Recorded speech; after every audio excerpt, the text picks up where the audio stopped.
Right. Yeah.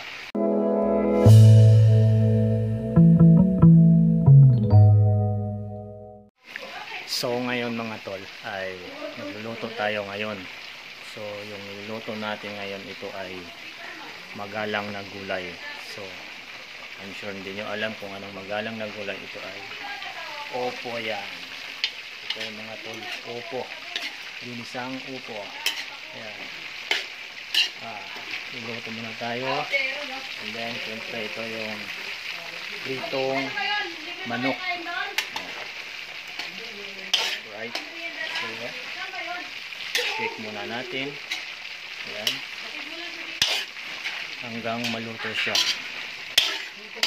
So yung sahog nito ay giniging na karne ng baboy.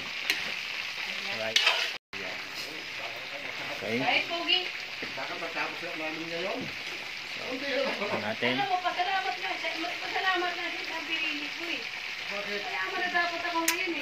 Sarap. Ayan.